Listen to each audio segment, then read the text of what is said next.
It's Sports by the Book at the South Point Studio. Here's Jeff Parles. Welcome in. Happy Sunday, everyone. It is Sports by the Book here at the South Point Studio. I'm Jeff Parles. Oh, I should probably move my water bottle off the desk to begin the show. Yeah, that's a great way to start things. I'm Jeff Parles, Alex White alongside. We're happy to be with you as always. Just so we know, first off, Miami, your season's done. Cleveland, your season's done. One dog, one favorite. Yep. Both home teams yesterday. Before Alex and I get really rolling today, I have to preface this as a reminder. If you missed it yesterday, Buffalo and Pittsburgh, they're not playing in 90 minutes. They were supposed to be. The conditions of Buffalo just look ridiculous, in all honesty. Just horrible lake effect snow, blizzard, whiteout conditions. Probably the right move that they moved this thing. Agreed. Forget just the football perspective. Just keep people off the roads. Right. You don't need an extra 65,000 people on the roads in those conditions. So if you have questions about your tickets, I'm going to send you to our Twitter account because Vinny Magliulo came in yesterday and gave an absolutely great, transparent explanation of what's going on with your tickets here at the South Point. So SOPO Studio LV. That's SOPO Studio LV on Twitter from 21 hours ago. Vinny Magliulo came in, explained everything. 2:25 Eastern, 11:25 a.m. Pacific. If you want that video for what happens to your tickets for that game here, all I will say is if you bet at a different book, rules are different everywhere. So check your book. Some books are doing some things. South Point's doing another. So check them out again. More likely than not, just check your rules. They'll be able to see them on that. The readjustments on that game will play tomorrow now. Buffalo still favored. The total went up. The conditions still stink. It won't be snow, but it's still going to be cold and 20-mile-an-hour consistent winds. So 10 and 37.5. Good luck. We'll talk about that a little bit later in the show when Matt Neverett comes in as well. So just had to throw that out there. Yes. So pretty good day for us yesterday, especially pertaining to the wild card games. I'm glad you talked me out of the Dolphins. That game was very one-sided. Looked like they didn't really want to be there, but the Texans get it done. We were both on that side. I was not expecting that, though, from C.J. Stroud and company, but they were very prepared, and we got the 2 picks from Flacco as expected. Yeah, 2 pick sixes. Flip that game on its head. And in all honesty, you and I both are on Houston. We didn't expect that yesterday where it turned into just a bludgeoning. And really, when push comes to shove for the end of Cleveland's year, look, you deal with all the quarterback injuries, incredible accomplishments, still getting there with 5 starting quarterbacks. Their defense was not the same unit on the road. And they were dreadful yesterday. Just carved up completely by Houston. And Houston advances their first playoff game win since 2019. Now, of course, they beat Buffalo. That was Deshaun Watson making an absurd play in overtime. They then lost to Kansas City, who they might see in the next round. Chiefs win with ease. And I just want to throw this out there, Alex, where you look at, if you're just going box score watching on this game, you're going to miss some intricacies on what happened in that game yesterday from Kansas City, where I thought their offense, they didn't finish in the red zone. They were still making stupid mistakes. They were doing stuff on a negative side that they've been doing all year. I thought Mahomes played great yesterday. I did too. I thought he was taking what was there. He wasn't pressing. There were no turnover-worthy plays. Yeah, they need to be better in the red zone if they're going to beat a Buffalo or a Baltimore, especially on the road, where they would have to go to Buffalo next week, assuming they handle their business. But I thought that Kansas City offense played well. Their defense has been excellent all year. They were excellent last night. And for Miami, just a year where all they had to do was hold that lead against Tennessee. It wouldn't have mattered that they didn't beat anyone good except for Dallas this year. They would have had the game at home. Instead, they go out, and quite frankly, they were awful on offense last night. Defensively, they did all they could, just overmanned. And quite frankly, if Kansas City had finished, That game very easily could have been 45-7, Yep. 38-7. Game wasn't competitive. No, it really wasn't. And you just said all the right points right there. Kansas City's defense is outstanding. They showed us that again yesterday, and all the injuries on Miami's side really showed up yesterday. It's a shame. They were really fun to watch all year long, especially at home, this Dolphins team, but I think they'll be back next year. I see people out there already saying they need to move on from Tua, and I think that's a little extreme. I think he has done an outstanding job there in Miami, especially this year, and then protecting him. So, yeah, I like this team. Excited for their future. I think they'll be back next year. Yeah, it is. Beat a good team first. And that's the simplistic take on Miami, who, again, the only team over 500 they beat all year was Dallas. I thought that more was Dallas beating themselves. And who knows? Cowboys away from home also, as we know, way different. By the way, good thing that there is a retractable roof in Dallas. So the weather is there today. I know everyone's talked about the Northeast weather and the weather in Kansas City. 13 degrees in Dallas today, Wow. which it doesn't happen very often down there. But, of course, indoor game for the Packers and the Cowboys, which we will get to right now, at least our initial thoughts before we break it down throughout the hour. So it's 7. This was as high as 8 behind us. Dallas laying it at home. 51 to total. We actually saw this pivot back to 7.5 overnight for a little bit here at the South Point. Gobbled up early this morning. Total only going up from 49.5 to 51, Alex. As our friend Vincenzo would say, two-way action on the desk. I'm on one side, you're on the other. You're liking the home squad here.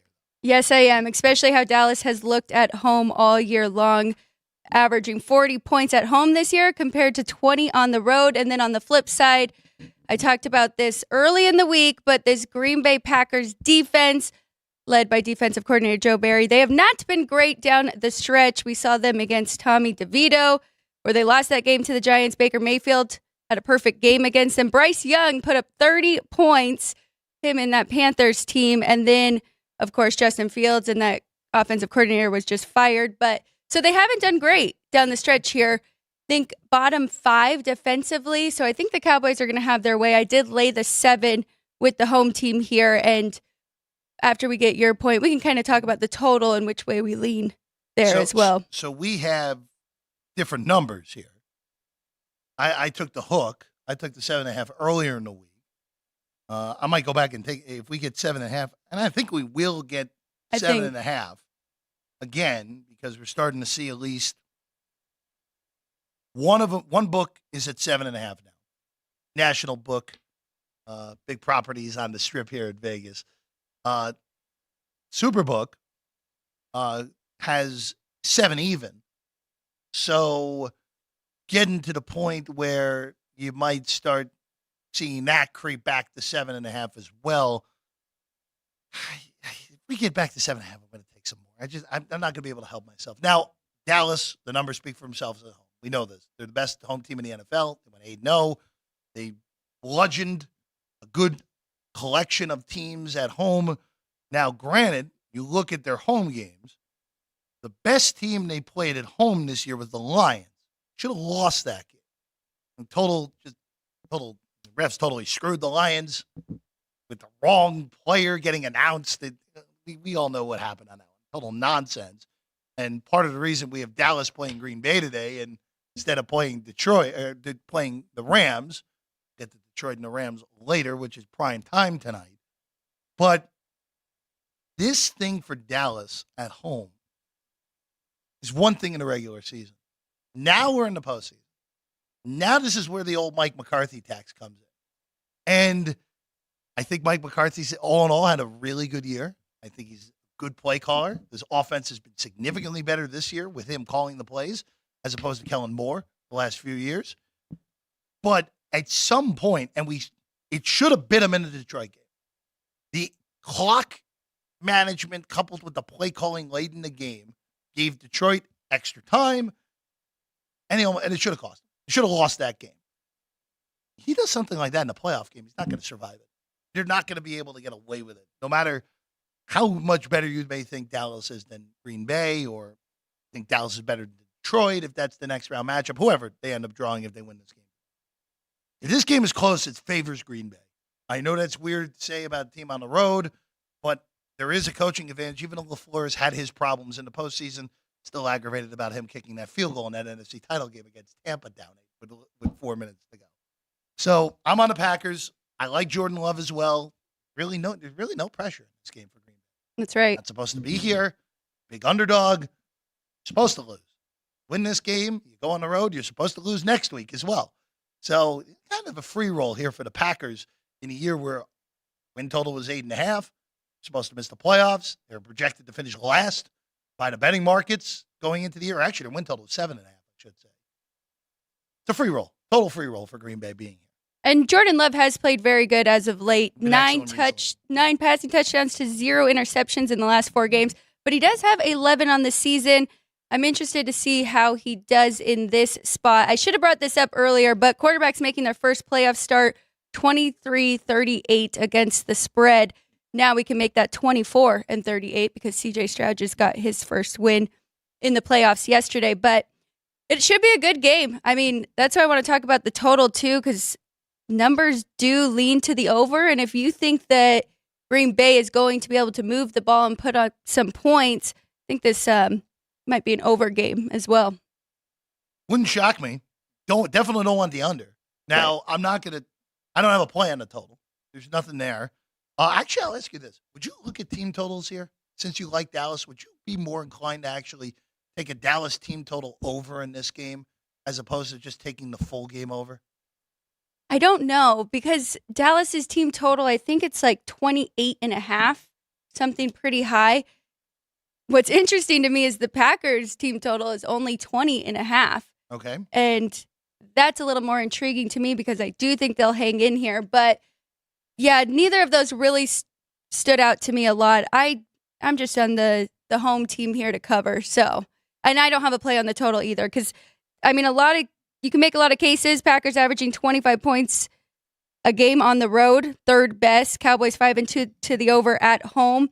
But then there's this one tricky part where when the line's over 48, Dallas is 0-5 to the over. So, yeah. So that took me off of overs, period, in this game. But we'll circle back. Matt Neverd with us in about 40 minutes. We'll get his thoughts on this game. We'll also get Vinny's thoughts in the next hour on where the numbers have moved overnight and everything else from the behind the counter perspective. Let's go to some college hoops, though, because there are a few games starting at the top of the hour that we want to get in before they get rolling. Don't worry, we'll get you talk about the Lions and the Packers right at the top, the Lions and the Rams right at the top of the hour. Let's start with these games that start at 9 a.m. Pacific, noon Eastern. And let's start in the state of Connecticut. Yep. UConn taking on Georgetown. It's funny for this game. Connecticut 21, total 145. The side has not moved. Other than a one book, the side has been stuck at 21 since the overnights came out. There's 121.5 out there. But that's been it. The total has gone all over the map. And it's 145 behind us. It's as low as 144 in one shop. It's as high as 146 in another. So this is, whatever you like, shop for this total in this game. All I will preface this by saying is I don't have a play on this game.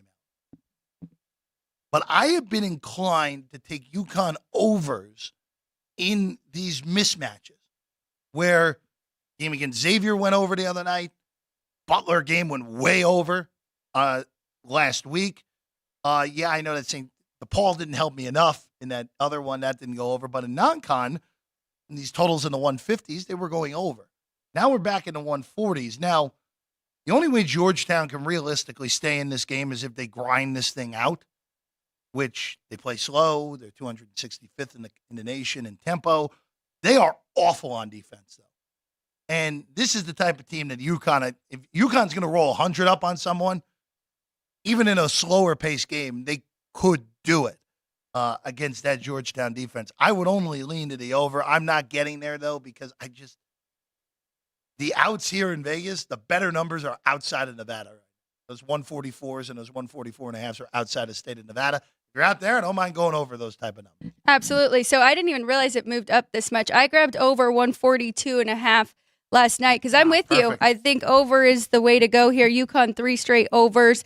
And when their shots are going in and if they're making 50% or more of their shots, they're 5-1 to the over.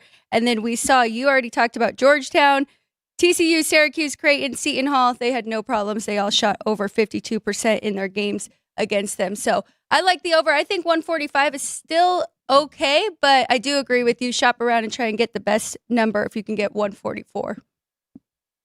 UConn right now, 14-2. To me, clearly the best team in the Big East. Where Marquette is underwater in conference right now. Creighton fortunate to get out of there with a win yesterday against St. John's, who shocked me. They end up being third best team in the league by the end of the year with the way they've improved. Xavier, by the way, a win on the road at Providence. Providence is just, since that injury to Hopkins, they have just melted. 4 straight losses, and not a huge fan of their coach that they brought in, Kim English. What are you going to do? Cooley leaves, but big downgrade there, and we've already seen it in Big East play for Providence. But UConn in a different level, off their championship, still the elite of the elite in the conference. And you've been talking about this team since beginning of the season. You even said you wouldn't mind having a future card on them, even though it is so hard to go back to back. But it's brutal to go back to back. But look, they're built. They lost a lot of pieces off of last year's team, but when you have Tristan Newton, you can still go a big run. And also, too, Alex, and we kind of saw this yesterday, and we've seen it all week. I mean, yesterday in college hoops, Houston loses again on the road as a small favorite against TCU. Arizona goes up to the Palouse and loses to Wazoo outright. Yep. There is a distinct, at least to me, there is a distinct home court this year, regardless of what the team's ability is, for the most part. Now, of course, you can have your games where road teams come in. St. Mary's did it to our guys from Santa Clara yesterday, where they were up by 30 at halftime, just a total behind whipping. Tennessee still went on the road and came from behind to beat Georgia yesterday. But, I mean, look at ranked teams yesterday that were on the road. Yes, I know Oklahoma was a reasonably sized underdog at Kansas. Kansas covered that number at home. Kentucky went on the road. They didn't cover as an underdog against Texas A&M. Texas A&M won that game in overtime, 97-92. How about North Carolina yesterday winning by almost 40 in a game that wasn't even that competitive against Syracuse? Wisconsin found a way to cover late against Northwestern.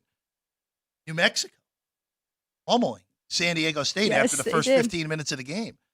Finally, a win you can be proud of there in New Mexico, and really a big resume booster for the Lobos.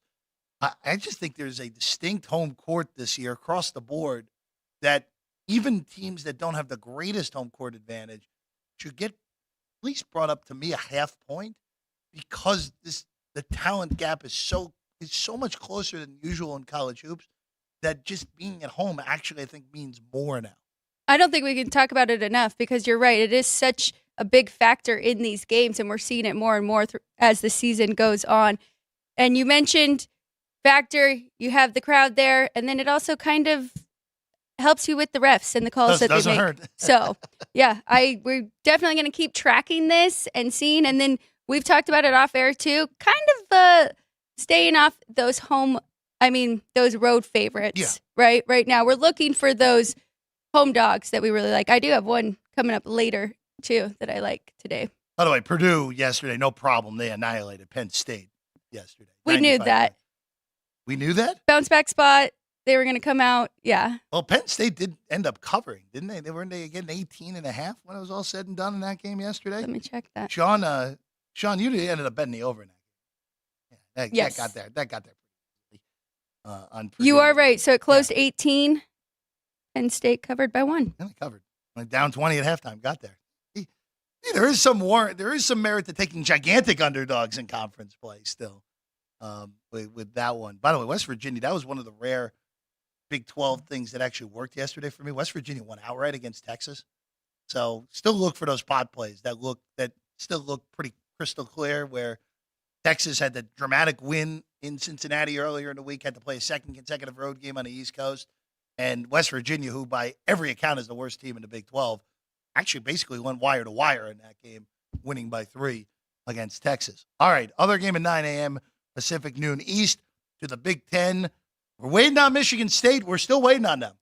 They lost earlier in the week in Champaign. They did cover that game. They lost by 3. Now they welcome in Rutgers, who's just had problems scoring the basketball this year, Alex. Behind us is 11. That's the market high. 137 is the total in this game. I can't do anything here. I don't really like this Michigan State team. I think they are what they are at this point. I think they're a talented team that has, again, gotten off to a horrible start in conference. They're 1-4. They're 11-9 overall. Got to start stacking some wins. But I don't trust Rutgers. The covered numbers, even a big number like this, because I just don't trust their offense away from the rack. I think the best play in this one is under. I went under 137.5. I like it still here at 137. Rutgers 11-4 to the under this season, and that is because they are much better defensively than offensively, ranked 7th on KenPom, and they've just struggled offensively all year long. Michigan State plays at a little bit of a slower pace, so I would lean to them, but like you said, 11 points is a lot. They are 8-2 at home this season, and 7-3 ATS. But conference game, I like the under in this one. Under for Alex, 137, the peak of the market right now, if you want to get the best of it, to go under it. Let's go to Florida Atlantic. FAU fortunate to get out of New Orleans with a win the other night. A foul on a 3-point shot with under a second to go. They win on the free throws by 1. It has not been a particularly good start in American athletic play for the Owls, a Final Four team a year ago. The loss to Charlotte. They beat ECU. They escaped New Orleans the last game before conference play. They lose to a Florida Gulf Coast team who's not any good. Now they get UAB. Now, I will say this. The one home game FAU played, they comfortably beat East Carolina. Now today, Alex, they are big favorites. They're 15.5. Total's 152.5 behind us. There's some 152 out there. This is a complex one where it does kind of scream, get yourself right. And you can lay the lumber and probably get away with it at FAU. I'm not really comfortable laying that many points in a conference game, even though, again, it's, to me, a UAB team that, they're not UTSA, they're not Rice, they're not the bottom of the barrel in the American, but they're a pretty mediocre basketball team. So I'm staying off on the side, but you did have a look on a total in this game. Yeah, I lean to the over here. I didn't play it yet, though. UAB won 6 straight, but just covered in one of those. They are 9-5 to the over, though. But on the other side, FAU is 9-7 to the under. So that kind of kept me off of this one. I'm not sure what we're going to get from the Blazers here to help us get over that total. But I'm with you. I think it is a get-right game for FAU. Just not comfortable laying that much either. Let's go to Memphis and Wichita State, which was a discussion point in this studio this morning. Memphis 4.5-point favorites on the road in Wichita of 157 a total. That actually just got bopped up. This is market on the totals all over the place. As low as 155.5, as high as 157 in this one. I have nothing here. Memphis is on a 9-game winning streak, which is good for 5th longest in college hoops. Their only losses were in Atlantis against Villanova, and then they flipped around and lost that close game to Ole Miss. They probably should have won down at Oxford. They were fortunate to beat a really bad UTSA team earlier in the week, to beat them in overtime. They needed a buzzer beater to beat Tulsa on the road, who's not any good either. They're just asking to get beat. Now, the problem is Wichita State the team that's capable of doing it, even with a really good home court advantage at Koch Arena in Wichita? I don't think they are. I'm staying off, but we'll say, if Wichita's a lead at halftime, this probably is a good, let's see how Memphis is playing, at least if they're getting good shots, come back the other way, take some points, or lay the points at halftime with Memphis and go with a better number than what is out there right now, 4.5. I love that advice because this is one that I kind of broke the rule. I did lay the points here with Memphis, and you just said it. Nice little win streak they're on here. Haven't lost since December 2nd. which you mentioned, it was Ole Miss. They're 3-0 in conference, but they are 0-3 ATS. So I think this is a game where they get right. I know it's a tough place to play, but I felt comfortable with the 4.5. I think Memphis can win by 8-10 in this one. Going to Maryland at Illinois. Both of these teams winning on Thursday. Good win from Maryland against Michigan. Honestly, good. Any win is a good win for the Terps in conference play. Illinois, still without Terrence Shannon. We're not going to see him for a while. We may not see him again this year. Off the court issues. Illinois is 9 in this game at home at Assembly Hall. 139.5. Again, this has been a weird total morning here. Where there are an array of totals out there on a lot of these games. Behind us is 139.5. The peak is 140. The bottom is 138. So this has been just one of those days. And again, this is the importance of being able to shop around on these college basketball totals. But I can't remember, at least this short. This happens on Saturdays all the time because there's a zillion games. Right. But on a shorter Sunday card, we've talked about 4 games. An array of totals on 3 of them so far. So shop around if you like the total on this game. If you like it under, find the peak of it. If you like the over, find the bottom of it. Yeah, exactly. And it's funny because I was thinking I have a lot of plays for a Sunday compared to yesterday where I was very picky and you were like, I have way too many. But a lot of things just jumped out to me. And this is another under that I took. Illinois is really good and especially really good defensively. They're 6-4 to the under at home this year. So shop around, like you said, get the best number, but I'm comfortable going under 139.5 in this one. The rest of the day in college hoops, we'll get to some other games a little bit later because there are some Pac-12 games later in the day. It just not much that I really like. Iona 5 against Mount St. Mary's is okay. You missed the best. It was 4 overnight. Still think it's okay at 5 on the Gales. Reasonable home court. They are down from they were a year ago, of course. Last year in the NCAA tournament, losing to UConn. Tobin Anderson, who coached Fairleigh Dickinson to the historic win against Purdue, now to coach there. Of course, Patino at St. John's. The rest of the card, there's not much there, at least on my end. Does Stanford jump out to you at all? Get to them a little later. Okay. The only other one I can really justify potentially here is taking Delaware plus the points against Wilmington. Got to get 5. There are some 5s out there. I don't mind that on the Blue Hens. But again, these Sunday cards are way less games. Saturday, you can do a better job of splitting these up. Where Saturday, legitimately yesterday was 151 games yesterday. And now today, we're down to 15 basically across the board. Split them up. Let's go. Split them up. I know we do a better job as the season goes along. You don't want to go against the NFL, but come on now. Yeah, now because of the change with Buffalo moving to Monday, we only have 2 NFL games today. So yes, we do. We could have plenty of college basketball this morning. Yeah, plenty of NBA action as well. Also, why did hockey only have 2 games today? What's going on here? It's Sunday. Play at least 6. There were so many games yesterday. Yep. I understand that. But there are only 2, and one of them gets going at 1 o'clock Eastern time at Madison Square Garden with the Rangers and the Caps. I like that under. You do? Of course. Washington unders. Washington under. So 6. Under 6. Say it right now. There you go. Washington and the Rangers under 6. Yes.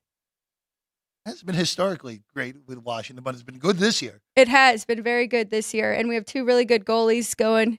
Igor Shesterkin for the Rangers and Kemper for Washington. So I like it. Washington is 24-15 to the under this year.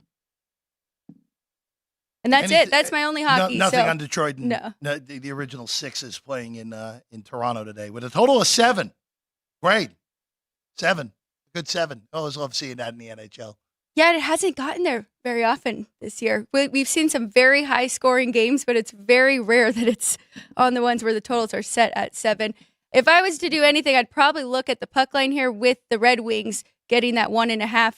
I did that yesterday, and they won outright. So this Detroit team, they're good. And both teams are playing on back-to-back. They both played yesterday, as well as Washington and the Rangers. So weird things could happen. You don't know who's going to show up and who has who's mentally prepared for their back-to-back games. But That's the way I would go in that one. Let's hit a quick break. When we get back, we will look at Detroit and the Rams. We'll also look at the NBA card. Maybe Alex has something there. I know our guy Sean at least has something on the NBA card today. But see where we go on this Sunday. Again, Buffalo and Pittsburgh, not an hour away. If you missed it yesterday, postponed because of the weather in Western New York. They'll play tomorrow afternoon in Buffalo, with the winner advancing to the divisional round, a 4:30 kick tomorrow for that game. We're back with more next. Sports by the Book, South Point Studio. We have 11 amazing restaurants featuring a wide variety for every price range and appetite. South Point's Garden Buffet has something for everyone at unbeatable prices. Or, if hunger strikes in the middle of the night, join us at Coronado Cafe. The American menu offers breakfast, lunch, or dinner 24 hours a day, plus a Chinese kitchen for authentic Chinese dishes from 11 a.m. to 11 p.m. From steak and eggs to wonton soup, it's fast and friendly service 24/7. When you need a quick pick-me-up, you can find it at our state-of-the-art Starbucks just inside the main South Point entrance. Order ahead with the Starbucks app for easy mobile order pickups. Or enjoy your favorites in the relaxing dining area anytime, day or night. If you love Mexican food, Baja Miguel's has all of your south of the border favorites. There are dozens of classics to choose from, like fajitas, ceviche, chimichangas, tacos, and more. And for spirit lovers, Baja's colorful non-smoking tequila bar is right outside.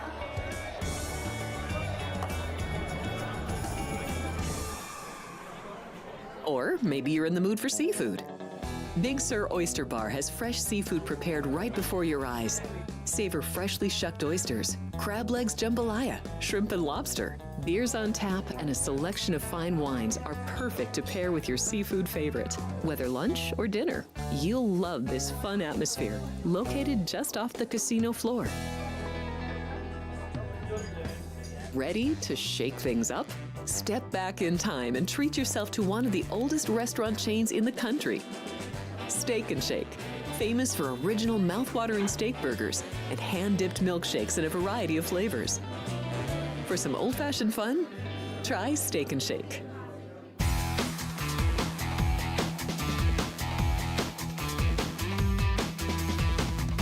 Welcome back in Sports by the Books, the show.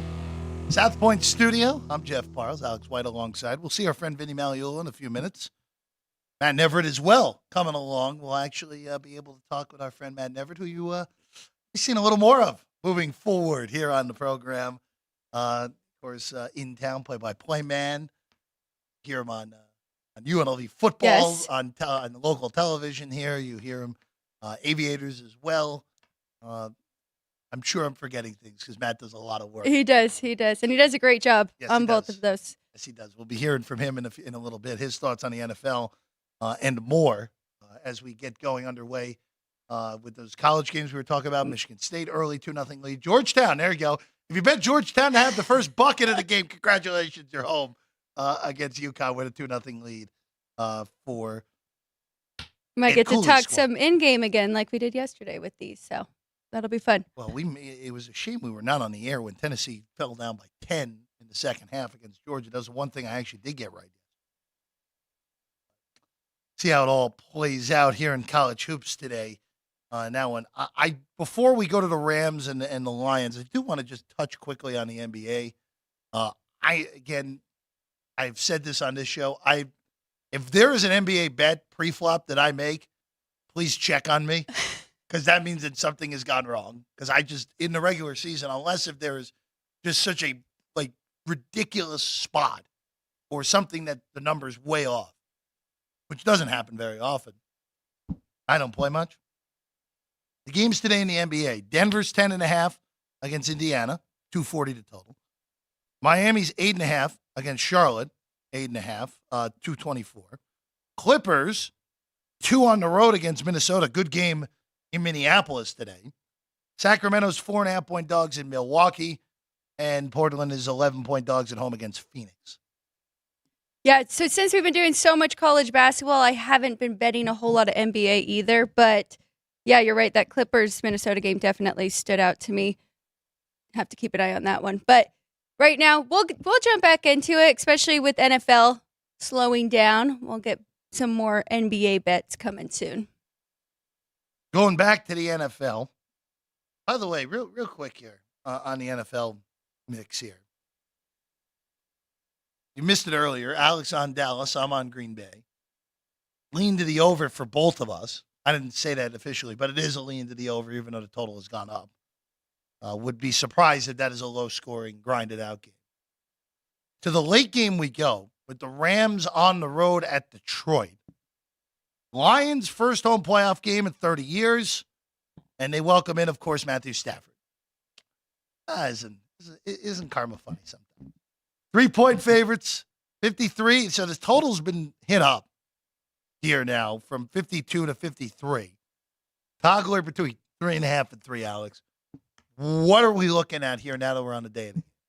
Well, it's unfortunate that it's bumped up all the way to 53 now because my strong play was over 51.5. I thought it was still good at 52, but now we're getting a little high here. The Rams are 6-1-0 to the over in their last 7. That one under landed at 48. That was against the Commanders. They averaged 24 points a game since their bye week. They're 7-1 straight up, 6-2 ATS. They scored more than 28 in 5 of their last 8 games. The Rams are playing outstanding, especially offensively with Matthew Stafford. They have a great combo with Kyren Williams with their run game. And then, of course, Cooper Kupp and Puka Nacua. On the flip side, the Lions averaging 27 points a game, 30.5 at home. They also average 409 yards per game. They have the 4th most 20-plus rushing gains and 3rd most 40-yard passing plays. So I think both of these offenses are going to get going. We know how much it means to both sides. Everyone knows about that infamous trade between Jared Goff and Matthew Stafford. Helped the Rams, of course, win that Super Bowl. So it's a lot on the line for these two. The more I dig into it, I do think I'm leaning more towards the Lions. I think we might be on the flip side there, but that 3 makes me nervous with them covering that. But I would lean Lions to win this one. I have gone back and forth on if I want to bet this game the whole week, where it feels like the Rams are going to be a popular money line play. Probably a lot of people out there, especially public bettors, are going to forego the 3 points and just take a plus 150 money line. I know it's plus 140 behind us, but take a money line on the Rams. I want to see how Detroit functions in this spot. This is brand new. Now, yes, I know Goff has played in a Super Bowl. I get that. But for everybody else here, first time Dan Campbell's been a head coach in the NFL playoffs. The first time that this coaching staff as a whole, forget just Campbell, all these guys have coached in the playoff. Ben Johnson, Aaron Glenn on the defensive side. This defense, pass defense, been bad the last 2 months. Pass defense, yes. And the Rams, even though Kyren Williams has had an awesome rookie season, and in normal years would actually be in the discussion for offensive rookie, but he's not even the best offensive rookie on his own offense, and C.J. Stroud is playing football this year. It's very hard to go out and realistically take the Rams for me, though, in this spot for one reason. This feels like this is going to be a monster home field advantage for Detroit, where that crowd, the first time there in 30 years that they're having this game, having a home game in the playoffs. And the Lions are just so what's the right word here? I think the city's ready. And I think that team, at least for this one game, I don't know if they'll be able to get up the same way if they play Dallas next week, where it could be one of those, all right, we won the playoff game, we won the home playoff game, we're out of gas. So it would be 1 week only with Detroit. The reason I haven't bet this at all, because one thought is, hey, this is clearly a Ram bet. The other thought is in my brain is, hey, this is clearly a Detroit bet, which means it's the classic, hey, you can't play this game. I get it. I think a lot of us are the same way, and I've been doing the same thing all week. That's why I said now that we're getting to game day, I think I will have a bet on the Lions. And I like what you said. I do. I think they will give it their all in this one game against Matthew Stafford and the Rams here. I do think the Rams have a little bit of a coaching advantage with Sean McVay, and I do worry about Dan Campbell a little bit with his gambling. I know it's good at some spots, but it can be very costly at others. just like that Cowboys game when he continued to go for 2 instead of tying the game to go to overtime. But they have a really good run defense. You mentioned the Lions don't have a great pass defense, but if they can slow down Kyren Williams and make their offense a little bit more one-dimensional, force Matthew Stafford to throw it, I think they can also get ahead first. They have a great run game. They have Gibbs and Montgomery. So if they can score first, if they can get a lead, I think they can keep it. The problem for me is if they are playing from behind, I think it'll be the Rams game there. The total, again, has been what's been hit more than anything. 53 all the way up there on that one with the Rams and the Lions. All right, we're going to take a quick break. We get back. We're going to put our guy Matt Neverett on, who just walked in. We'll also hear from our guy Vinny Magliulo. So we've been hearing from a lot of people here over the next few minutes. And actually, he's walking in right now. Vincenzo. We'll get Vincenzo first when we get back here on Sports by the Book.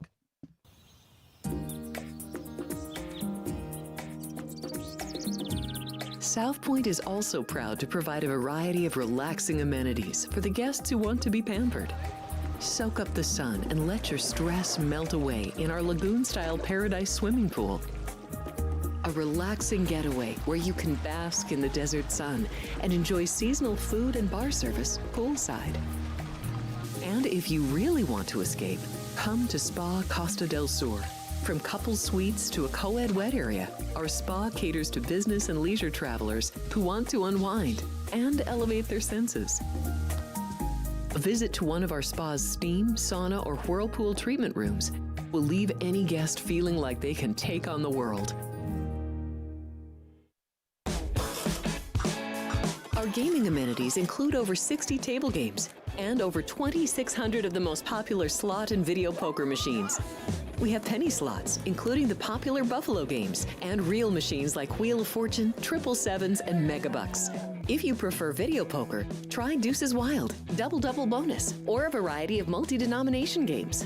Or try your hand at one of the most popular casino table games in the world, Blackjack. Don't let the game intimidate you. Blackjack, also known as 21, is both easy and fun. And our dealers are always happy to assist. And the best part? Blackjack always pays 3 to 2. Next, check out the roulette tables. Roulette is one of the easiest casino games to learn, and so much fun to play. It's a favorite of both beginners and seasoned players. In addition to blackjack and roulette, our casino pit features over 60 popular table games like Baccarat, Pai Gow Poker, 3-Card Poker, Ultimate Texas Hold'em, and Mississippi Stud. So get out of your room and come join in the fun.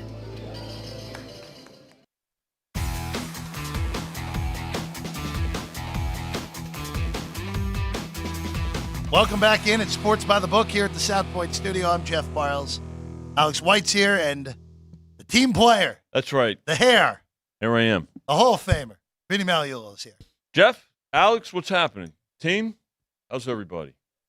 Good? Everyone's Everybody great. cashing tickets? Never it is, apparently. That's right. I'm sure he'll don't talk about it. Just keep plowing ahead. Just cashing. So, Vinny, let's circle back to yesterday real quick before we get to today and tomorrow. First off, as I said at the beginning of the show, Vinny came in yesterday and gave as transparent of an explanation as you will ever hear on what happens to your tickets with Buffalo and Pittsburgh. So if you missed that, go to our Twitter account, SOPO Studio LV, and the whole 3-minute video of what happens to your tickets here at the South Point. If you had a bet before the game was officially moved, Correct. Which, by the way, we might be having to do that again with the weather in New York, where it just looks. They might play that game, but they might play it on Wednesday before March Madness. Yeah. But the explanations on our Twitter account. Yeah. So for yesterday, Texans roll. So dog wins outright. Kansas City rolls. Didn't matter what number you had. Kansas City got there last night. I would imagine, Vinny, that the late game the under was good, but the side was not great for you guys. Well, the first game was over gets there and the dog wins. So well, the first game was a good game. Yeah. It was a good result for the house. The second game there was there was quite a bit of support for the Chiefs. I mean, the game opened 3, it closed 5. In fact, it was at 5.5 before we got any buyback on the Dolphins. So as far as the total, they did come in on the under too. I mean, it closed 43. We did get some over money. Sorry, closed at 43.5, but. It was a good mix. I mean, anytime you have a balance, right? So we had one dog, and the dog won out, right? Remember when Chris and I were in the other day, Chris Andrews, director here at South Point, we were in the other day, we were talking about, that you need some dogs, you need some favorites. We don't always need underdogs.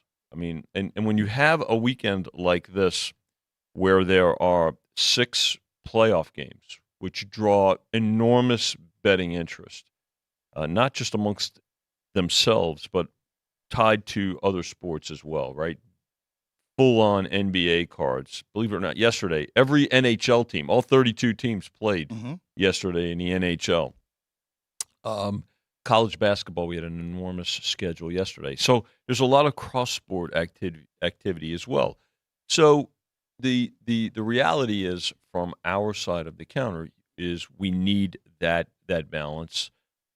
We do need some favorites on occasion. So, and again, Jeff, to your point, and I'm glad you brought it up again. If you had, and this was here at South Point, where the house rules are very specific about an event having to go on the scheduled date. Now, again, are all sports books the same? When we left the studio yesterday, we were still being asked questions, and even on my way in just now, folks are asking, well, what happens to if I bet the Bills-Steelers game, on Wednesday, what happens? I said, well, where did you bet it? If you bet it here, here's what happens. You bet it elsewhere. If you bet, you have to go check if you bet it elsewhere. So here, everything about the Steelers-Bills game prior to it being moved was a refund here at South Point. A new game was immediately set up, and again, to your point, it's on our YouTube channel, and hopefully it's something that folks will watch, and it'll give a full explanation. Looking at tonight's games, I know Chris mentioned that you have a lot of futures on the Rams. So Browns and the Rams. Oh, one of them are gone. Yeah. But yeah, there's a lot of interest in the Rams, Alex, to your point. But listen, the thing about it is, but we've got all the other teams that we're in good shape with, right? And the good thing is that the futures are still open. So let's say the Rams prevail today. Well, that exposure remains. However, we've still got the remainder of the playoff rounds, and of course props. The exacta. You can have those things going for you. So, as an operator, what you do in that situation, Alex, which is a good point by you to bring up, because there are ways to mitigate that exposure, and you utilize other betting options to you're affording folks options as well. Let's say you're a bettor with the Rams, and you're in a good position with the Rams, and you got them at a good price when they were not the current form, right? I mean, before their bye, they were a much different team. And so, as a bettor, you should look at your position with them, right? Depending on how much you bet, so what's your investment? What do you stand to win / benefit?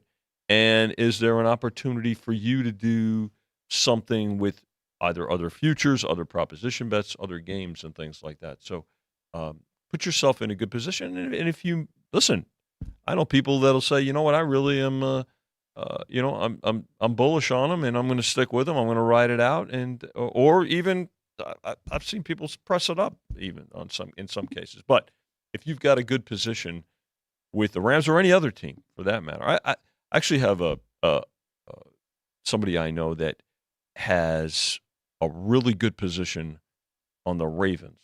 Okay. since before the season. And he went out and he just kept, if he was out and about, give me 100 on the Ravens, give me 50 on. He's got about 20 tickets on the Ravens to win about 8,000. So he's got a nice little position there. Now he's got the number one seed. Now the thing is, they're going to be a favorite in just about every game. Maybe depending on who they meet in the Super Bowl. But by the same token, there's somebody that's in a nice position and stands to do quite well. Watch what happens this weekend, and then lay out his strategy for that particular option that he's got. Going to Dallas real quick. Yeah, Vinny. I would imagine we are going to, at some point today, see the Dallas money come back. You were at 8, 7.5, now 7. Yeah, we went to 7.5 last night and came back. Yeah, exactly. To 7 today. Yeah, but I would imagine still that this game, single window game, everyone's going to be antsy by the time this game starts with no 10 a.m. game also, that people are going to come flying in and start in bed Dallas again at some point. Well, Cowboys are one of the bigger teaser plays. That too. That's for sure. So there's no question that I think it's safe to say we'll need the Packers in this game. And then there's a pretty good two-way action, and in the Rams game it's pretty basic, right? Taking 3.5 with the Rams or laying the 3 with the Lions. So, but two good games again, and these times didn't move, so they're positioned nicely. So here we have college basketball this morning, right, which is front and center. And as we get closer to midday, then there'll be a lot of support for the midday game and the late game. But to your point, Jeff, yes, I think there'll be more support for the Cowboys as we get closer to kickoff. Big move in the total for the Rams and Lions game. Yeah, 53. I mean, we were on yesterday. It was like 51 and a half. No real surprise here, right? You've got the running game of Detroit going against the Rams, and the passing game of the Rams going against the Detroit secondary. That's right. So I'm not real surprised. Actually, you had mentioned it the other day, Alex, that you liked the over when it was 51, and initially it came down, but that we knew it would come back up. So I'm sure you went over 51. I got a good number. Atta girl. That's right. You watched the show. Excellent. So yeah, and then tomorrow, real quick, the Steelers Bills. We reopened the Bills, I should say, at 9.5, and they're up to 10. That total is holding steady at 38. And here's another toggler with the Eagles and the Buccaneers.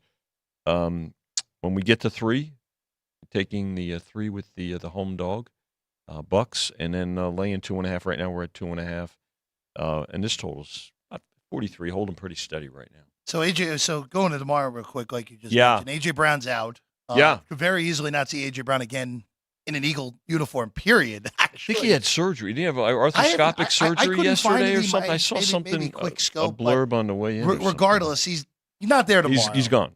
Yeah. Moved a half point off of that from 3 to 2.5.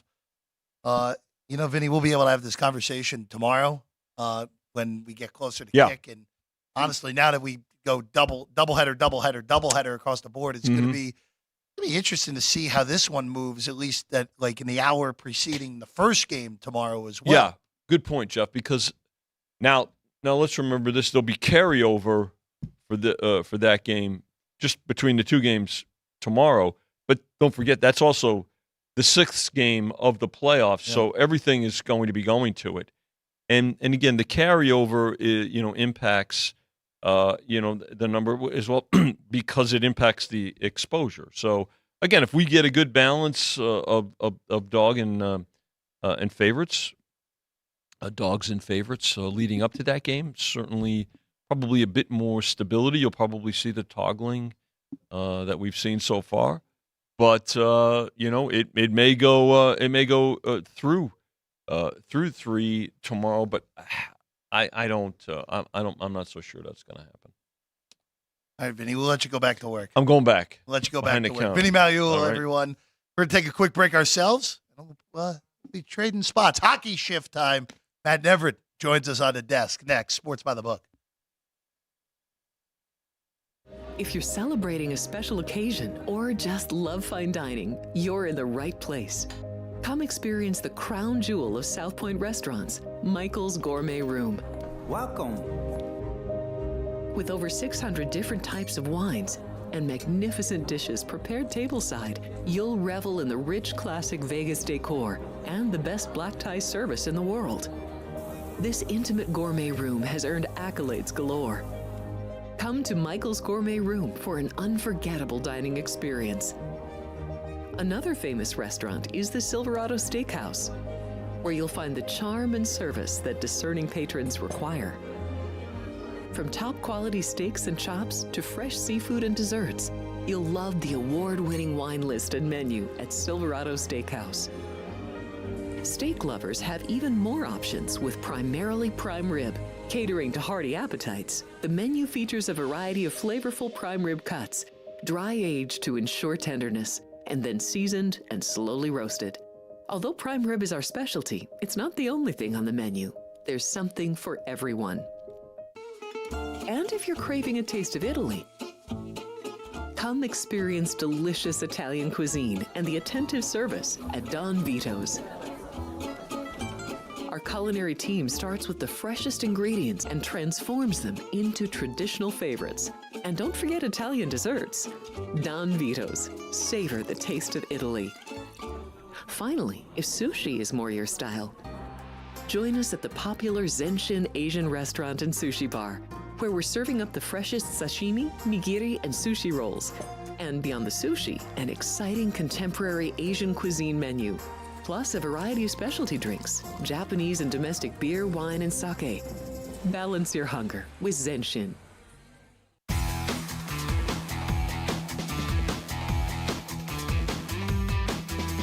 Welcome back in. Final half hour for us here on Sports by the Book. I'm Jeff Parles. Alex White is here now joining us.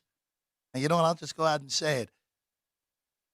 Man who will be hosting this show 2 days a week moving forward, because we're moving to 7 days a week starting this Tuesday. Super excited. Yes, our guy Matt Neverett is here. Starting this week, you'll see Matt on Tuesday and Wednesday this week. Next week, we'll see him moving forward on Monday and Tuesday. I'm just here to give you a breather, you know. Send you to the bench. I'll go in and get a couple of fouls. I don't know if you're just sending me out for good. I don't know. I don't know if that's for sure. But we're thrilled to have you on. We're thrilled to have you here this morning as well. Yeah, excited. We definitely need your help. But in all seriousness, though, you know, it's good to have you along, hosting these shows now moving forward. Yeah, no, excited to help. All joking aside, you know, it's been great working at this studio for a long time, and it's been a lot of fun to kind of see the development, especially of South Point Studios and how we've kind of built it up, and what you've done, Jeff, and what you've done, Alex, and just seeing just the old school bookmaking style that Vinny and Chris bring. That's kind of where I go as a former, you know, sports book employee. I've worked both in front and behind the counter, so it's really cool to see that there is still such an appreciation for the old school bookmaking style. And I've always appreciated that about Chris and Vinny. And I shouted them out on Twitter yesterday. You were bringing up the refunds and the refunded tickets for the Bills-Steelers game. And I thought it was really cool what Chris did on Twitter yesterday was, go out and say, these are all refunded. Here's why. Here's what you can do. That's the number one lesson that we learned during COVID as a bettor, is you always have to read the house rules. And props to Vinny, even still today, for bringing up the house rules and kind of just showing that's all you can do as a bookmaker, is just be steadfast in the rules that you set. Well, and again, it just in this day and age, it's not as much a problem in Nevada, but nationwide, there's just a lack of transparency. Very much so. There's just a lack of transparency. There's this almost there's this adversarial relationship between bettor and bookie at this point. And it didn't used to be that way, especially out here. And that's one thing that a lot of people don't realize, I should say, that don't live in Nevada, just how different it is here in Nevada. 100%. For better or worse. There are pros, there are cons when you compare it 100%. to other books, but it's that relationship. Yeah. And it's something that you don't normally think about with sports betting, but especially at a place like South Point. you've got that one-on-one relationship with, Jimmy Vaccaro, Chris Andrews, Vinny, the legends in this industry. And you can have a one-on-one conversation with them about why they move lines. You can't do that anywhere else. No. Well, that's why it's tough to get them in here sometimes because they're out there. Vinny's a busy man. That's right. But it's again, the transparency that Vinny yesterday, like we said, came in. If you missed the video, go ahead, watch it again. It's out on our Twitter account at SLPO Studio LV. By the way, while you're there, click the link in the bio. Go to our YouTube page. Hit subscribe. Always helps us out as well. Over 1,000. Yeah, we finally got there, man. We got there. Shout out to our one of our fearless leaders, Ann Goldstone, for getting us over the top on that number. All right, you're a Pittsburgh guy, amazingly enough, in a way. Well, you've lived everywhere. All over, yeah. Your background, of course, your dad, Tim, is Dodgers, Red Sox, Pirates. I'm sure I'm forgetting other spots as well. I'm sure he's forgetting other spots as well, yeah. But you've been in a lot of spots. You're a play-by-play guy yourself. But starting with the Steelers, though, with this game being moved, the weather's still bad. It's just not as bad as it would have been if they attempted to play in a legitimate blizzard, whiteout conditions today. They're back to 38, Buffalo 10. You have anything on this, man? This is kind of a matchup of skill versus, I don't even want to say coaching on the Steelers side, because Mike Tomlin is not a great tactician. He's not a great X's and O's guy, but he is one of the best motivators in the NFL and has been for quite some time. And, ho-hum, the Steelers, another winning season. Everybody was all down. Kenny Pickett was the worst thing that's ever happened to that city. And then all of a sudden, another winning season, another playoff berth. And, yeah, the weather situation here is unique because there was a direct comparison in Kansas City yesterday. And everybody was saying, if they can play there, why can't they play in Buffalo? There wasn't anything falling actively from the sky in Kansas City. And it could be cold. They can play through the game. A helmet can crack every now and then, which what was that? But in the Bills-Steelers situation, you got to be able to see. People got to be able to see the ball. Refs got to be able to see the play. Everyone's got to be able to see the action on the field. So I don't hate that they moved it. I think it's an interesting conundrum when it comes to playoff scheduling. I think, too, that this, from a scheduling perspective, is almost a trial run for the NFL if they want to expand the playoffs in the very near future like the MLB did. And from a TV side, kind of just seeing what the options were on a Monday and seeing what the viewership is for 2 games on a Monday. So it's interesting that they moved it. That being said, I'll keep the same handicap. It really doesn't change much in terms of my handicap. I like the Steelers to cover, maybe not to win. I don't see this game being a blowout. I really don't. I think especially given the weather, the Steelers on the offensive side of the ball are going to be able to do what they do best, and that's run the ball. They don't have the gunslinging quarterback that they've had in years past. They don't have a ton of great receivers, and if they do have great receivers, they may not be bought in. They got a couple of guys who are interesting to deal with on the field, but I think that this kind of game benefits the Steelers. Mm-hmm. I just don't know if they have enough on the defensive side of the ball to stop the Bills. I like how you threw the trial balloon out there where the tinfoil hat people yesterday are like, they're okay with moving this because they want to move to 16 playoff teams. We all know it's happening probably in the next 5 years. Just look at baseball. Well, let's not go there. So we'll go. We need to go into this now because this game will be going on when we're on the air tomorrow. I echo a lot of what you're saying, where the weather's still bad. It's still going to be 20 mile an hour consistent winds, gusting to 35. It's just not going to be whiteout conditions. By the way, they're going to have a race to get the stadium ready in time because no one's allowed on the roads until tomorrow morning in Western New York. I just wonder where Buffalo has gotten better, where I thought after they lost to Denver, they scapegoated the offensive coordinator. It was not Ken Dorsey's fault. It's more that Allen is just the turnover machine, and he's not as good as we thought. But Joe Brady's done a really good job of Allen's still throwing his interception a game, but it's easier reads. It's more runs. That offensive line has miraculously stayed healthy the whole year. I just wonder in the bad conditions, has Joe Brady's philosophies fully blossomed that they just ground and pound Pittsburgh? And I think you actually can kind of ground and pound this Pittsburgh defense certainly a little bit. So I'd only take the under now at this bigger number down to this back at 38. And I'd also look to take 10 with Pittsburgh. I thought going into this, if this game was played today, hey, I'm going to take a piece of Pittsburgh money line. conditions are so bad that anything can happen in this game. But right now, I expect Buffalo to win. I expect us to get this Kansas City-Buffalo matchup that we missed last year, but of course had the epic one 2 years ago.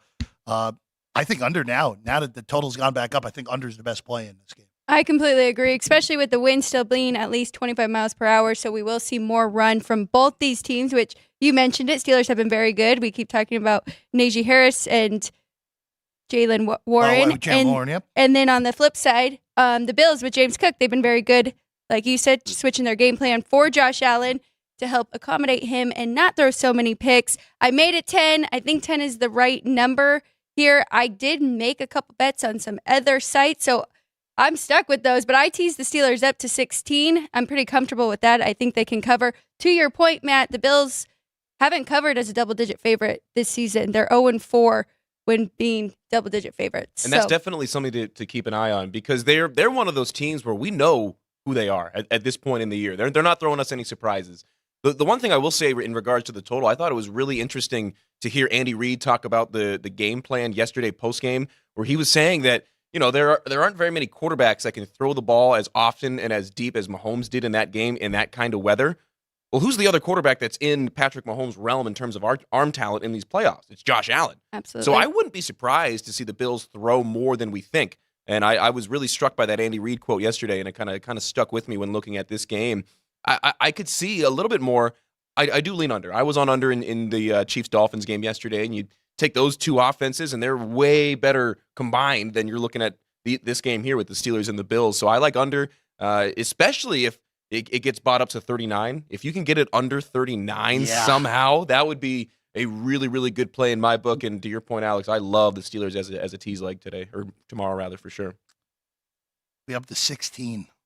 I mean, how do you not take that in a playoff game? Well, but the only thing is the only concern that I have, and we talked about this earlier in the week, Alex, if the conditions were just normal, cold Buffalo January. Just normal Buffalo. Just normal 15 degrees, about a 10-mile-an-hour wind. That's all. Like, just regular miserable. This screams Buffalo runs you out of the building. Kind of not quite, I actually have no qualms in bringing this up. Not quite what happened 2 years ago to your Patriots, where that was Buffalo scored on every single possession. Yeah, not even close. The only thing that went wrong was Bass missed 2 PATs in that game.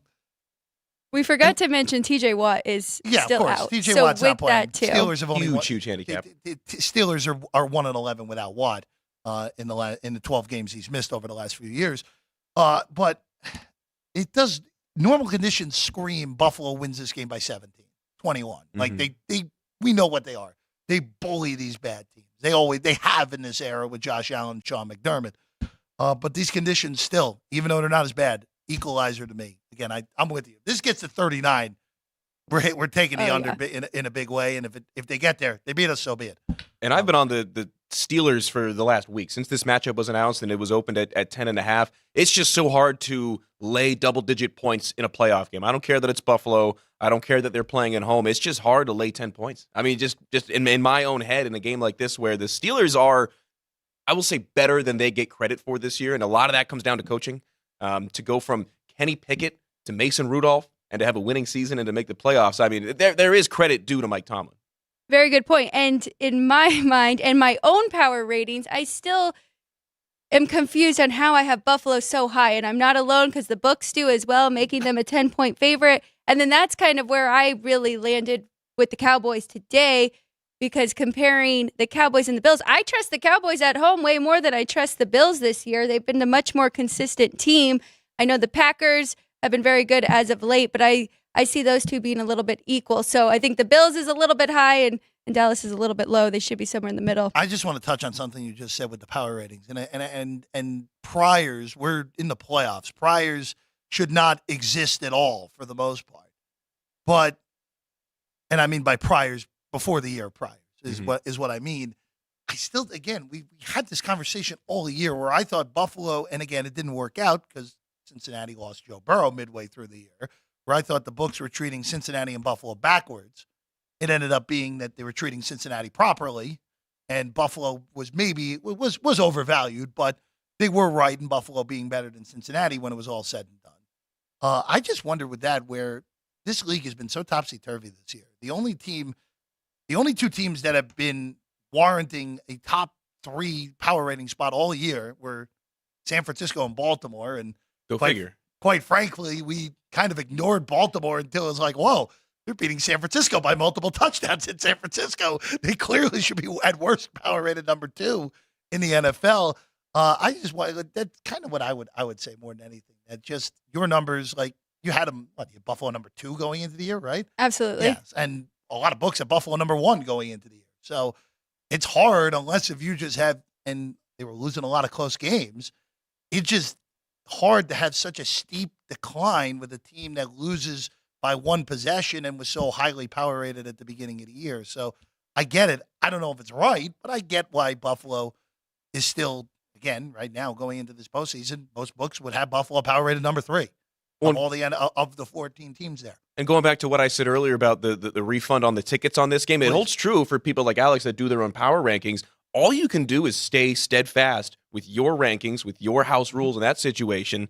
And in this situation, you got to go with the numbers. And I always give credit to people like Alex and folks that do their own power ratings and are so convinced in their own systems, their own metrics, their own adjustments. Because I couldn't do that. I'm very much a heart better at times, especially with the NFL. So a lot of times the numbers in my head lie. The numbers never lie, especially when it comes to power rating throughout an entire season, watching it start to finish. And that this Buffalo team is proof of that.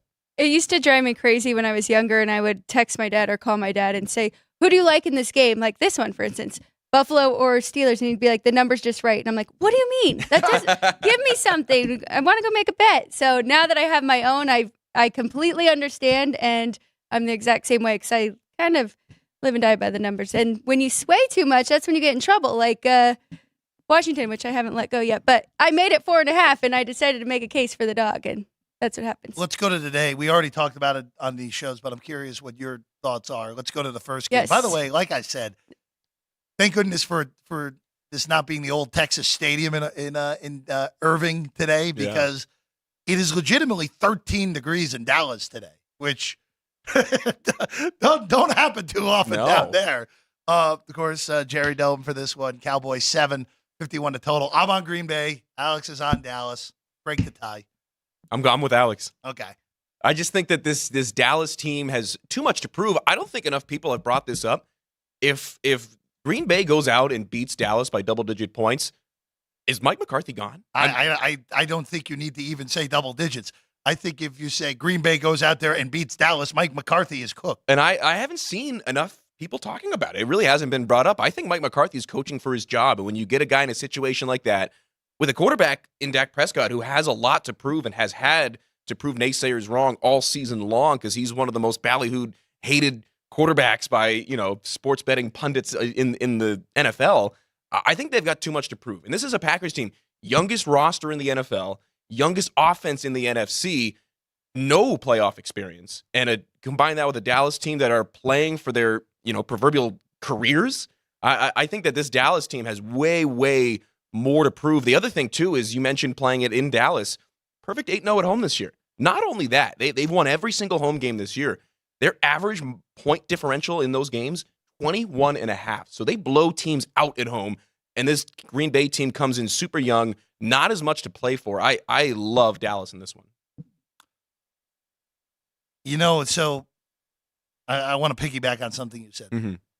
There is coaching experience in the playoffs on the Green Bay side. True. Now, granted, it has not been as much success as you would have warranted with 2-1 seeds, where, of course, they blew that game to Tampa, that stupid Hail Mary at the end of the first half in the pandemic season. Still mad about that. And then the following year, where Aaron Rodgers looks like he's going to retire, and 50-1 Super Bowl ticket that goes up in flames because they can't block properly on a punt. But regardless, there's still Matt LaFleur has coaching experience in the postseason. And for Jordan Love, and this was my point to Alex before, this is a free roll for Green Bay. This is a total free roll. Oh, yeah. Where their win total was 7.5. They were supposed to be the worst, based off the betting numbers, they were supposed to be the worst team in the NFC North this year. And here they are in a game where if they lose, they're supposed to lose. They're a 7-point underdog in this game. They weren't even supposed to be here after Tampa beat them up a few weeks ago. And here they are against Dallas, where all the pressure in the world's on Dallas here. You have the 2 seed. You Yeah. get 2 home games. If you win this game, doesn't matter who you get. You got another home game. You're going to be favored to be in the NFC title game for the first time in forever in Dallas. And you can't lose this game if you're the Cowboys. Yeah. I mean, McCarthy, if they lose, and I said this on Thursday or Friday. I don't remember which day I said this. Seattle parting ways with Pete opens the door for Dan Quinn to go back to the Pacific Northwest. Definitely. And for Jerry Jones, who has put a lot of money into keeping Dan Quinn there, if you lose this game, and Quinn clearly, part of the reason he stuck around is like, hey, if I fail in the playoffs, it's probably my job. Yeah. I just wonder if this is, like you said, if they lose this game, and this may even go for next week as well. If they don't make the NFC title game, Mike McCarthy could be out, and Dan Quinn could probably be coaching this Dallas team next year. So hypothetical, I know, not actuality, but hey, look, it's something to keep in mind. And again, I think there's just too many points. If we were at like, let's say this came 5.5, I wouldn't bet this because I got it north of a touchdown and still can get a touchdown. I would still take Green Bay. I'll be interested to see. We'll know early too. Dallas is by far the best first half team in the NFL in terms of putting points on the board, and Green Bay comes in 19th in first half scoring. So we'll know what kind of a game plan pretty early on, and we'll know if Dallas is doing what they have done all year, and that's score in the first half. That's dominate at home. They're averaging 37 points a game offensively at home this year. They haven't lost a game at home. So they're one of the teams where home field advantage really does matter, and I'll be really interested to see. My main question with this game, outside the numbers, outside of the storylines, outside of the coaching, who's going to stop CeeDee Lamb in this Green Bay defensive backfield? I don't think they have the horses to do it. I completely agree. He's had an outstanding year, especially since he called out that he wanted the ball more. And Dak Prescott's had an outstanding year, and no one's really talking about that. We know he is judged very tough being the quarterback of the Dallas Cowboys. But I'm with you. I think if they come out hot, put up a lot of points in that first half, it'll be easy. And then we don't have to worry about any decision making or time management at the end of the game. So this one, I think the Cowboys should be good. Going to the late game. By the way, everyone at NFL Live on ESPN today picked the Rams in the late game. Oh, no. We know what that means. I think we all know what that means now. And not only did they take the same team, they took the underdog, no less, on the road. Lions are 3, Matt, 53 to total. Alex has a good number early in the week on the over here. I've been so indecisive on this game, so I'm passing. Me too. I'm passing because, and I forgot to mention this earlier. I mentioned the Detroit pass defense being in a mess the last 2 months. But the Ram run defense is terrible, which is bizarre to say when Aaron Donald's on the defense. But that run defense has been dreadful. And if you're Detroit, I hate to sound like 1975 football guy, but establish the run in this game. Well, you don't have to convince Dan Campbell of that. Oh, I know you don't. Nice hard-nosed football there, man. And this is a very interesting matchup when it comes to the coaching matchup. You've got the ultimate motivator in Dan Campbell. He makes me want to run through a wall. And then on the other side, you've got Sean McVay, who is a master tactician, is able to get the most out of his players, just like Dan Campbell, but in a very different way. He's more of a schematics guy in terms of getting the most out of his players, whereas Campbell makes him want to go bite someone's kneecaps off or whatever he had said preseason, which I still think about that whenever I need motivation for anything. Dan Campbell, I would love to sit down and have a couple of adult sodas with him. He would be so fun, and I would never be as motivated in my life. But it is a very interesting stylistic matchup. The Rams coming in winners of 7 of their last 8. You've got Detroit, who lost in the final game of the regular season, who has not lost back-to-back games all year. So something's got to give in that one. And you brought up the defenses. The passing defense for the Lions has been terrible, as you had mentioned. They're 27th in the NFL in pass defense, whereas the Rams are 10th in passing yards per game. They've got the offense where I heard the number earlier in the week from Ryan McCormick behind the desk that when Puka Nacua, Cooper Kupp, Kyron Williams, and Matt Stafford are all playing, they are the number 1 offensive unit in the NFL as a whole. And I would take a look at Kyron Williams' props over carries, over yards, because I think that they are going to try to establish the run early on because they kind of have to in a game like this. My big thing on the defensive side, number that I found earlier today, the Lions, when they force a turnover this year, are 12-2. They have only lost twice when forcing one or more turnovers. Just any turnover. Just any turnover, Okay. and that's second best in the league. I don't know who's ahead of them. But that's an incredible number, and they're second. So I think if the Lions can swarm around, and they don't have to be great on the pass defense, they just have to be not terrible. Right. And I think they really have a good shot against Stafford, who has more to prove, I think, than a lot of people expect. And I know that this game means a lot. I know that this game means a lot to both quarterbacks for sure, because they were much maligned when they made that flip from the teams. I wonder when the last time that we've seen a quarterback matchup like this, where two guys who had played for the other team for so Right. long match up in a really high-stakes playoff game like this. Well, you said when quarterbacks go back, the first time they go back, they It's not overly proven. That's just me splashing around more than anything. But again, Brady, you remember when Brady returned, and this is a totally different circumstance too. I mean, right this is a because playoff. he's talking about Like the this switching. isn't week 4. Oh, yeah. This isn't week 4. We're in the playoffs where like all these matches, like Brady, Bucks were lucky to win that game in New England. Mac Jones's rookie year.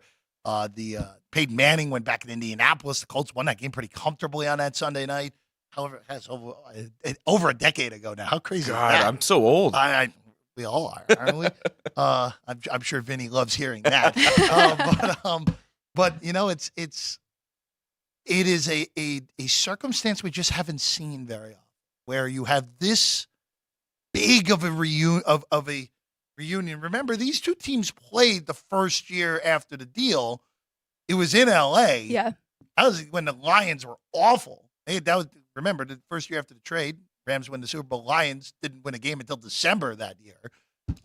And that was the game. Remember, Campbell pulled out all the stops. They faked a field goal. They faked a punt. They were actually leading the game. I think they were leading the game at halftime, and then the Rams won by a touchdown late. But this is a whole different ball game. Talk about a playoff game. And like I said, I think there is a distinct home field advantage in this game, which is how on fire that place is going to be tonight with that first home playoff game in 30 years for that one.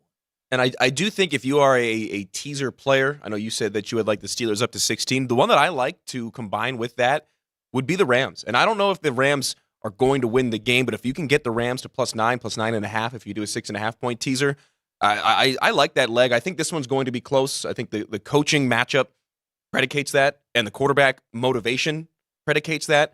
So I think it'll be close. When it comes to the total, I like over. Are you willing to divulge the number you got earlier in the week, or you don't have to? She already said it. Yeah, I went over 51.5. Which that's the best number by far that you're going to get. Another number that I found that really leads me to like the over, even at the elevated state that it is now. The Lions this year have run over half of their offensive plays on the opponent's side of the field. And they have done a great job of getting across the 50. Now they just got to find ways to punch it in. The Rams, meanwhile, have allowed their opponents to run 46% of offensive plays in their half of the field. That's fourth worst in the NFL. So it's going to be a lot of Lions in Rams territory. And if the Rams can bend but don't break, they really give themselves a chance. But I think this one's going to be a shootout. That's very interesting. Very interesting. You just brought those numbers up. It is. And yeah. I'm not you'll learn. I'm not a math guy. Lions. Oh, I know you're but not. I'm a numbers guy. Frank Nicotero asked me earlier in the week why I love college basketball and betting on college basketball so much. It's because you're betting on numbers. Sure. You're not betting You're betting on personnel. numbers in all of this. Exactly. But that one, yes. you don't know any of the players on Fordham. I couldn't tell you a single player on St. Bonaventure, but I like certain numbers. I'm not. I always tell people that I'm not a math guy, but I'm a numbers guy. And wonder how he managed to pick a game. I had a nice in-game price on St. Bonaventure, and it lost by 1. The Bonnies, baby. Yeah. Had to bring it up. Brilliant. All right, you convinced me. I'm on the Lions. Let's go. I like Lions money line. I'm not laying the 3 You on just this want one. the money line. I just Not want the messing money line. around. Take the guesswork out in a game like this. You never know what you're going to get. Dan Campbell versus Sean McVay, opposite styles. I want to go college hoops before we get out of here. Let's do it. So, by the way, we talked about it off the air. UNLV just got totally hosed yesterday. So I was there. So I had to leave before. Oh, you didn't even. So I was there with my dad, who's in town. Of The Henderson Silver Knights were doing Las Vegas Thunder reunion, and he Love announced for the Thunder for like 8-9 years, and that's one of his favorite teams he's ever worked for ever. So he was in town for that. We went to the UNLV game that started at noon. We had to be at Dollar Loan Center down in Henderson at about 2:15, 2:30. So we left with about 10 minutes left in the game, and even as we're walking out, I said, I don't know if they have the horses to finish this, because they led wire to wire until the very end, and I didn't Yes, they see did. the final play until afterwards. I saw highlights of it on Twitter. I mean, Yikes. that looked like me running into a box out. the player for Utah State that fell and got the extra foul, he ran straight into Caleb Boone's back and fell. And there's people saying it was fixed, saying it's the worst call they've ever seen ever. I don't know about all that. I think it was a bad call. The Mountain West has a history of referees deciding games in conference play.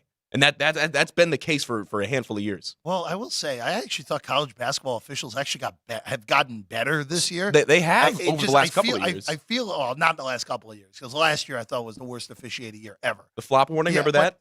But I really thought, this year, watching, I'm like, you know what?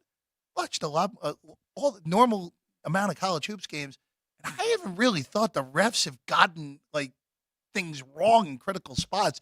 And then yesterday there was about 20 games. It was like, whoa, what happened? There's your get back on the other side. Just legitimately regressed to the mean in that direction. But I will ask you this, and Alex and I talked about this a little bit earlier. We always like to say, hey, it's wide open. It is absolutely the most wide open I can ever remember. We had the zany week where top 10 teams are getting beat left and right, especially on the road this week.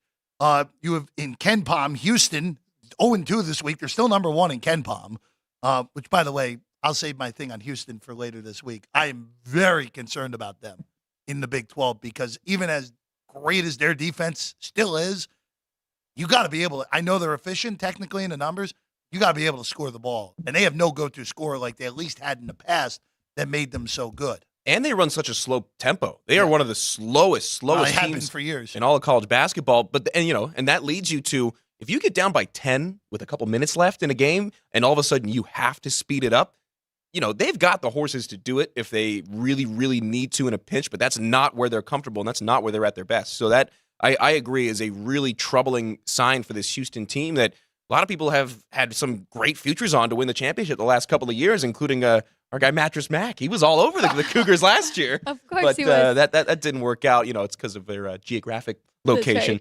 Right. But yeah, this is the most wide open year of college hoops that I can remember over the last 5-6 years at least. So I'll ask you this, because Alex has been searching for a future to play in college hoops.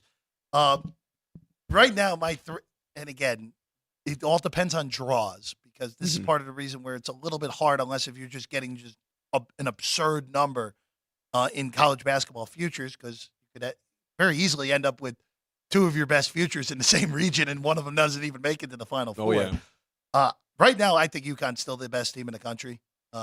Right now, they're up 8 on Georgetown right now in the last minute of the first half. And then it's Kentucky, who did lose yesterday. They're unbelievably talented. They're very young. They're playing a fun style. Just a matter of can their defense hold up. And then I know we need to see them win games in the tournament, even as higher seeds, but Purdue's kind of got that 2019 University of Virginia vibes going for them. Oh, yeah.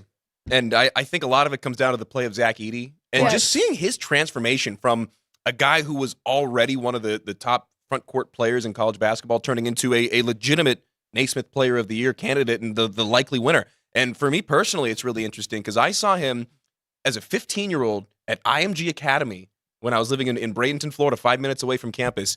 He was about the same height. I was going to say, how tall was he? Probably weighed 190 pounds soaking wet. I mean, he was a scrawny 15-year-old playing on the B team at IMG Academy. Now, that's, IMG Academy's B team beats most high school teams in America by 50. However, just seeing his personal development, not only physically, but his game, him personally, has been really, really fun to watch. And I think that this is a year, and he's got a team where he can put him on his back. And they can play kind of inside out, and he can make other players better while still getting his numbers. Purdue is dangerous. They could beat anybody at any time, but as you had said, Jeff, it's going to be about seeing them win in the tournament because that just has not been the case the last couple of years. Well, in a value purpose, I'm looking for 10-1 or better, right? And you can't find that with Purdue still right now. I think 8-1-ish usually. I don't hate that. I don't mind it. It's a problem. Going down the board, the big bloated numbers, like Florida Atlantic's one of them, but they are capable of losing to anyone in the NCAA tournament, as they've proven already in conference play. Mm-hmm. I like San Diego State going into yesterday, and they just got shellacked by New Mexico yesterday after the first 15 minutes. Yeah. Gonzaga's the worst they've been in years. They may not make the tournament. Look, if we're up to me, and thankfully it's not. For all of our sake. They would have to win at the Orleans here. They would have to go win the WCC this year because they beat no one in non-con. And, they look what St. Mary's did to Santa Clara yesterday. That game was never competitive. Gonzaga lost to that. No, not at all. And, the two conferences you brought up, the Mountain West and the WCC, really interesting, and there's a lot of parity in both. I mean, who's the favorite in the Mountain West right now? I was going to ask you that because you cover both of those very closely. Yeah, it's tough. I mean, for my money, I'm going to go Colorado State to win that tournament. If the tournament started tomorrow, I'd go Colorado State. Isaiah Stevens is the best distributor in the country, and he leads that offense, and they do a phenomenal job, and they do just good enough defensively. Nico Medved, the head coach, has been really, really good at getting guys to come to Fort Collins over the last handful of years. Got to give a ton of credit, though, to Danny Sprinkle at Utah State. They returned this many minutes, 0 minutes from last year, and they're a top 20 team that just won another game. They're going to be within the top 20 come the next rankings after that. I'll say fortuitous win yesterday, but a win's a win, and it's on paper. They're going to be inside the top 20. Obviously, New Mexico is a really star-studded team. They're hit or miss, though. They could beat anybody in the country and then look terrible against UNLV Wyoming by earlier in the week. 15. Yeah, I mean, so not disparage the Cowboys. The Mountain West is going to cannibalize itself. There's no doubt about it when it comes late. They're a conference that could put 4 teams in. I wouldn't be surprised to see 3, especially given a surprising tournament result. But there is parity. Boise State's phenomenal. San Diego State, obviously. It's to me, it's still their league. I agree. It's still the Aztecs league. I know. Look, that is a difficult place to play. When Absolutely. the pit is rolling and full like it was yesterday, that is an extraordinarily difficult place to go win a basketball. I'll get to go there for the first time in about 2 weeks, engineering for UNLV Hoops on the radio. So I'm really excited to go check out the pit. Higher than Denver elevation. Yeah, and I lived in Denver for 6 years. Yeah, Mountain West is interesting. The Pac-12 is not very interesting other than Arizona. Even though Arizona lost to Wazoo yesterday. So just more parity across the board. All right, Matt. Pleasure as always, man. Absolutely. Thank you, Happy Matt. to help you out today. Really excited to get going on Tuesday. We'll see you on Tuesday. Yes, sir. So starting this week, weekdays, Monday through Thursday, 3 to 4. Our Fridays, as of now, will stay 2 to 4. That could change, so we'll keep you up to date on that. And this new weekend slot, we're now 90 minutes both Saturday and Sunday, 8:30 to 10 on both Saturday and Sunday. All right? Good work. Good luck on all your plays, everyone out there. Alex, I hope Green Bay comes. Sorry. Hope you lose that. So you hope I push. Yeah, you can push. There's a That's way. fine. That's fine. You can push. Dallas by 7's fine. See how it goes. I'm Jeff Parles. She's Alex White. We'll see you next time. Sports by the Book.